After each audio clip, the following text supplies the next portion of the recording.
respiro moda da sempre perché il negozio e l'abbigliamento, questa attività commerciale riguarda soprattutto la famiglia di mio padre che era partito con il nonno e poi ha avviato appunto un negozio.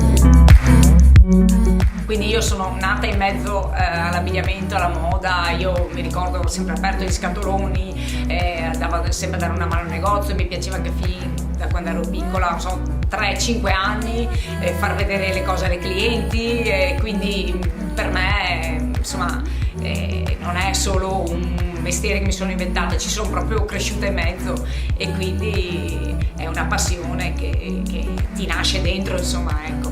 Poi mi ricordo quando, non so, alla domenica quando ci trovavamo in famiglia da mio nonno che voleva addirittura tipo un piccolo resoconto e mi dava anche la mancia in base a quello che avevo venduto, ma poi le clienti ridevano perché vedevano questa bambina piccola vendere, insomma, un ricordo così. Quindi per me vestire le donne è una cosa che mi sento dentro.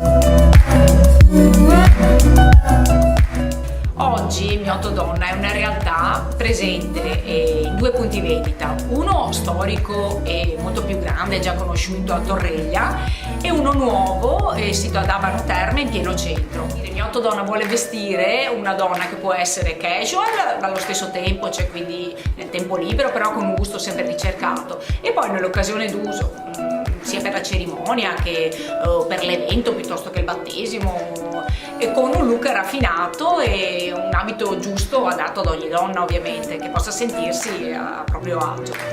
E quindi si passa dal piumino magari più portabile, più sportivo, anche proprio all'abito speciale per sentirsi veramente unica nel proprio corpo, insomma.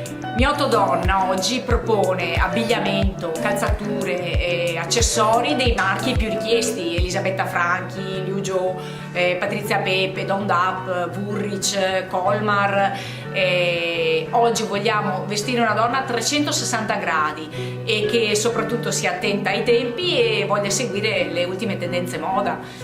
E allora, se volete scoprire il mondo di Miotto Donna, vi aspetto. Intanto seguiteci sui social, Facebook e Instagram, e poi vi aspetto in negozio, quindi a Torreglia o ad Abano Terme, e per scoprire anche tutte le ultime tendenze moda.